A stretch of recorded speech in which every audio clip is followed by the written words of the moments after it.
पवन सिंह अपने गर्लफ्रेंड के लिए आसनसोल से चुनाव लड़ने से मना कर दिया। जी हाँ, आप बिल्कुल सही सुन रहे हैं। हमारे साथ बने रहिएगा, आपको सब कुछ क्लियर करके बताएंगे।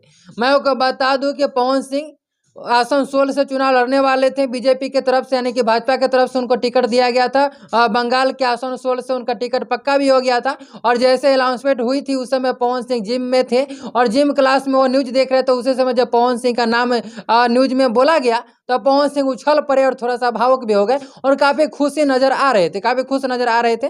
लेकिन कुछ ही घंटों के बाद जो है वह आसनसोल से पवन सिंह, जो कि पावर स्टार पवन सिंह है, वह चुनाव लड़ने से इनकार कर देते हैं। अपने एक्स हैंडल पर यानी कि ट्विटर हैंडल पर आकर के एक पोस्ट करते हैं, एक ट्वीट करते हैं और बोलते हैं किसी कारणवश से मैं चुनाव नहीं लड़ पाऊंगा आसनसोल से। तो इसका खुलासा अब हुआ है कि पवन सिंह के जगह अब अक्षरा सिंह को लड़वाया जाएगा और शायद इसीलिए पवन सिंह जो है वह उस जगह से चुनाव लड़ने से इनकार कर दिया, क्योंकि अक्षरा सिंह और पवन सिंह का क्या तालमेल है, क्या कनेक्शन है, वो तो आप सभी जानते हैं और सारा लोग जानता है। तो ऐसा खबर सोशल मीडिया पे चल रहा है कि पवन सिंह शायद अक्षरा सिंह के लिए ही उस जगह से चुनाव लड़ने से मना कर दिया था, क्योंकि कोई कारण पवन सिंह बताया नहीं थे कि क्या कारण है जिस वजह चुनाव नहीं लड़ पाएंगे।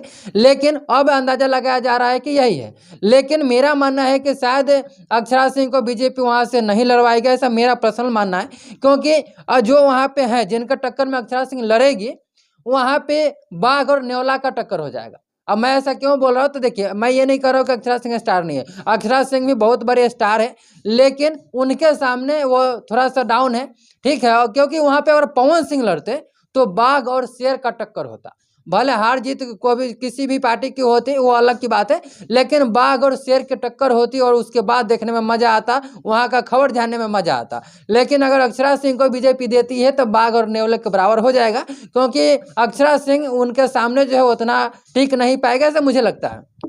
यह मेरा पर्सनल मानना है। लेकिन ये राजनीतिक है, राजनीतिक में कुछ भी हो सकता है। कौन कहाँ से चुनाव लड़ लेगा इसका कोई गारंटी नहीं है, और कब किसको कहाँ से टिकट मिल जाएगी ये भी कोई गारंटी नहीं है, क्योंकि राजनीतिक है, इसमें कुछ भी हो सकता है, कुछ भी संभव असंभव हो सकता है, इसमें कुछ नहीं कहा जा सकता। फिलहाल में आप लोगों की क्या राय है? क्या आप लोगों को लगता है कि पवन सिंह अक्षरा सिंह की वजह से वहां से चुनाव लड़ने से मना कर दिए? ये हम आप लोग पर छोड़ते हैं, क्योंकि यह तमाम जानकारी जो मैंने आपको बताया है ये सोशल मीडिया पे चल रहा है, तो मुझे लगा कि आप सभी को बताना चाहिए, बताना जरूरी है, तो मैंने आप सभी को बता दिया। लेकिन फिलहाल में इस वीडियो में इतना। इस वीडियो के बारे में आप लोग की क्या राय है, पवन सिंह और अक्षरा सिंह को लेकर के आपके मन में क्या है राय, वो राय को कमेंट बॉक्स में जरूर बता दीजिएगा। यहाँ तक बने रहने के लिए, हमारे साथ जुड़े रहने के लिए आपको बहुत बहुत धन्यवाद। इस वीडियो को दूर दूर तक शेयर कर दीजिएगा। मेरा नाम पुरुषोत्तम प्रियदर्शी है और आप RNPV न्यूज देख रहे थे।